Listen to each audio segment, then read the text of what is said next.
하시다 다치신 분들도 이런 질환이 나타날 수도 있잖아요. 네. 그래서 저는 이런 것들에 좀 관심이 많은데 원장님들은 어떠신가요? 저는 장염이 좀 많은 편이에요. 네.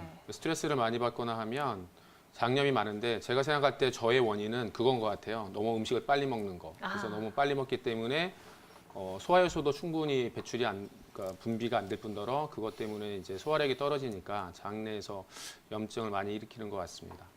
이게 우리가 지금 항생제 얘기를 하고 있는데 항생제를 바로 쓸 거냐 안 쓸 거냐의 기준은 감기 같은 경우는 감기약 먹어도 7일이고 안 먹어도 7일이라고 하잖아요. 근데 그렇죠. 아시는 것처럼 시청자 여러분들 감기 노약자인 경우에는 써야 될 때는 써야 될 수도 있어요. 왜냐하면 호흡기 질환이 심하신 분이나 천식이나 기관지 확장증이 있으신 분들은 빨리 조절하지 않으면 그러면 나중에 폐렴이 될 수 있기 때문에 그런 경우는 사용을 해야 되죠. 그래서 어느 누구나 그렇게 항생제를 처음부터 거부할 것이 아니라 감기이거나 이렇게 가벼운 증상이면 한약으로 먼저 치료를 하고 그리고 나서도 지켜보실 수도 있고요. 아니면 집에서 뭐 생강차라든가 이렇게 좀 끓여 드셔보시고 하실 수도 있는데 네. 그렇지만 여성인 경우에 저는 이제 방광염 같은 경우는 한약으로 제가 치료도 해봤지만 급성으로 심하게 와서 빈뇨, 급박뇨, 바로 화장실 가야 되고 통증이 심한 경우에는 바로 항생제를 쓰지 않았을 경우에는 콩팥에 무리가 올 수 있거든요. 신우염이 올 수가 있어요. 그리고 여성은 요로가 짧기 때문에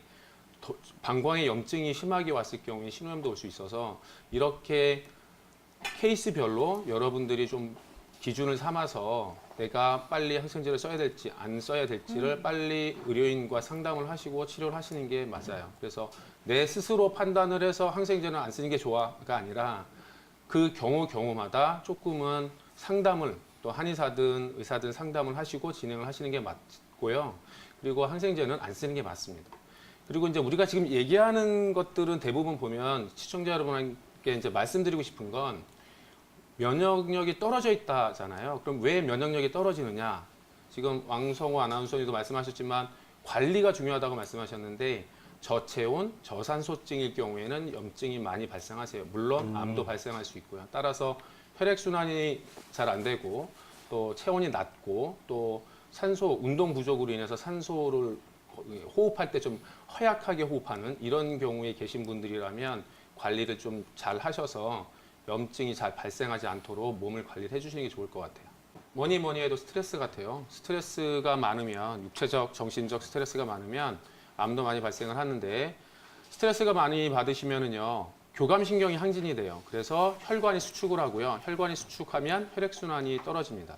그리고 호흡도 얕아져서 그렇게 되면 산소도 부족해지고 또 혈액 자체가 세포에 가지 않기 때문에 면역력이 많이 떨어지시게 돼요. 그렇게 돼서 암이든 염증이든 많이 발생하게 되거든요.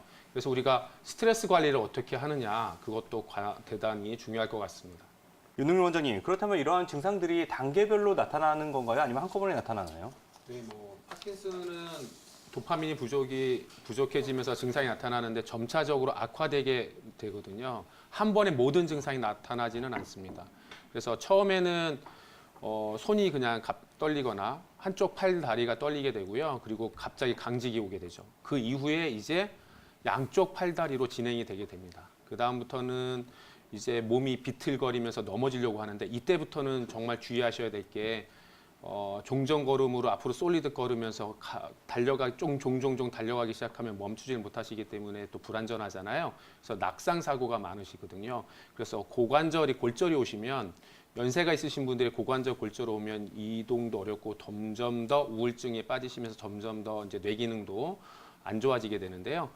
이때 주의하셔야 되고 그 다음은 이제 혼자서 일어나지를 못하세요.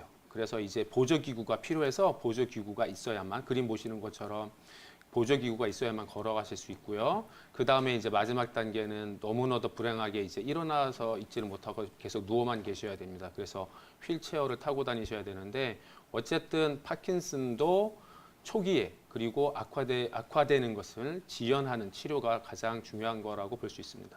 네, 아무래도 거동이 불편해지는 상황까지 이르기 전에 앞서서 이 진행 속도를 좀 늦출 수 있는 적절한 치료가 필요할 것 같은데요. 자, 이렇게 원장님들 이야기를 쭉 들어보니까 아무래도 도파민 신경세포의 손실이 좀 핵심이 아닐까 싶어요. 그렇죠. 윤흥민 원장님, 그렇다면 이 도파민 약물로서 좀 보충하면 되지 않을까 싶은데 어떤가요? 약물로 보충을 해서 나을 것 같으면 네. 이 파킨슨이 문제가 되지는 않겠죠. 지금. 네. 파킨슨이라고 하는 것이 도파민을 투여를 했을 때 증상이 완화될 수는 있는데요. 그리고 치료가 되지는 않습니다. 그래서 증상을 완화시켜서 급격히 악화되는 것을 막는 게 제일 중요합니다. 치매도 마찬가지잖아요. 급격히 악화되는 것을 막아야 되는데 여기에 이제 도파민을 투여해서 증상을 천천히 나빠지게 해야 되는데 그래도 이 유의성이 그렇게 많지는 않은 경우가 대단히 많아서 이런 경우에 이제 한약과 침 또는 봉침을 사용하시면 그 악화되는 정도를 천천히 가시게 할 수 있어요. 논문을 보시면 지금 한약을 투여를 했을 때 도파민 부족에 의한 파킨슨의 증상이 완화되었다라는 논문이 나와 있고요. 최근에도 녹용, 구기자, 석창포를 통해서 실험을 했는데요. 역시 뇌 기능이 활성화가 돼서 치매나 파킨슨에 유의적으로 사용할 수 있다라는 논문이 나왔습니다. 따라서 여러분들 파킨슨이라고 진단을 받으셨으면 꼭 한의원에 가셔서 한약과 침을 병행을 하시면 좋을 것 같습니다.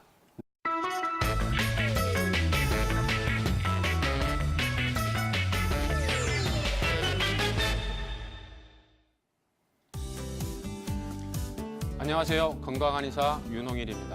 오늘은 여러분과 암에 대한 얘기를 하겠습니다. 자, 우리가 암에 대한 두려움은 누구나 있으시죠? 80세까지 우리가 암에 걸릴 확률이 34%라고 합니다. 그럼 34%라고 하면 우리가 평생 동안 3명 중 1명은 암에 걸릴 확률이 있다는 겁니다. 한 번 이상이죠.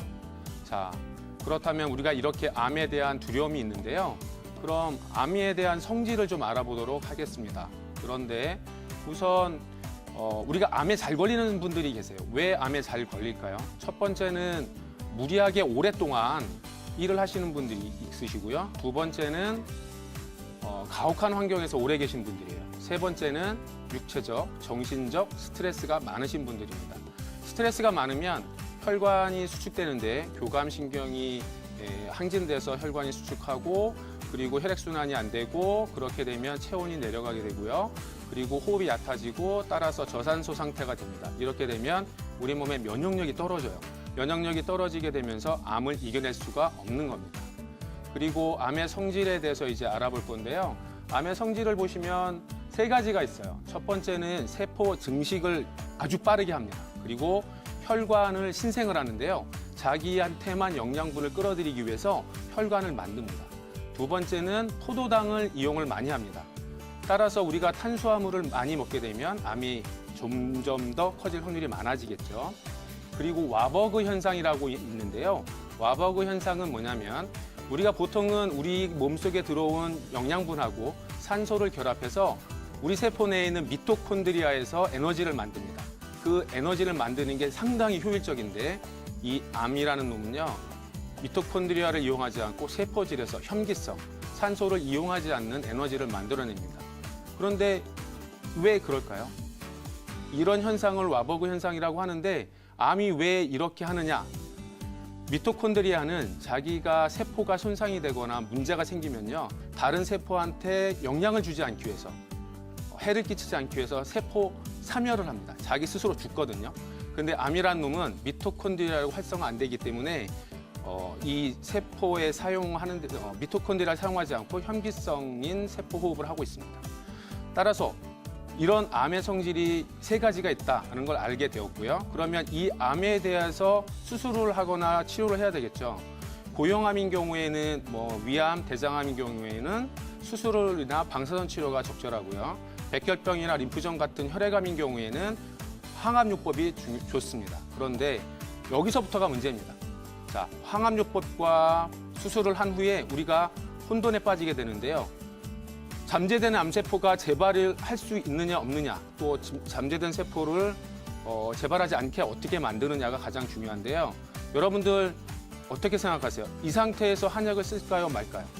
대부분 두려워하실 겁니다. 그러나 오늘은 이 정보를 들으신 분들은 암 치료 중이든 아니면 유전적인 소인이 있든 빠르게 여러분들이 암 재발이 되지 않고 생존율을 높이기 위해서는 한약을 같이 병행하시는 게 좋습니다. 한약은요, 세 가지 기전이 있어요. 첫 번째는 미토콘드리아를 활성화를 시켜주고요. 혈관 신생을 억제합니다. 그리고 보시는 것처럼 종양 미세 환경을 정상화시켜줘요. 이런 기전을 가지고 한약이 여러분의 암 치료를 도와주실 겁니다. 자, 다음 보실게요.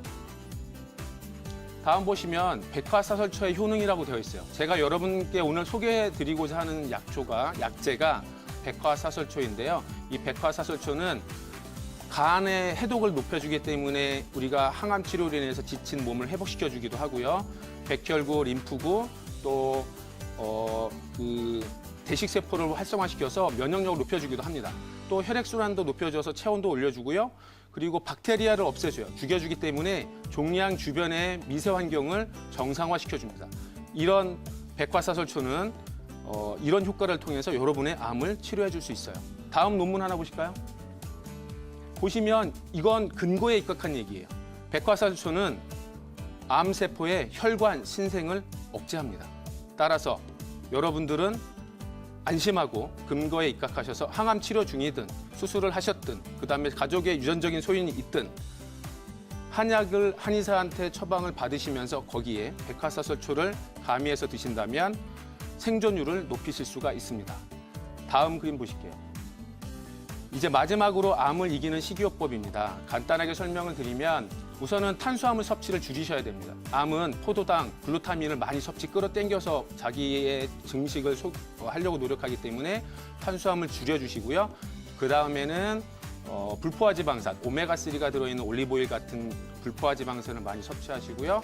그 다음에 무싹이라든지 마늘이라든지 양파라든지 브로콜리 같은 유황이 함유된 식품을 많이 섭취하시면 좋고요. 하루에 20분 걸으세요. 비타민 D3를 우리가 자체적으로 생산을 하게 되면 우리가 암을 이길 수 있습니다.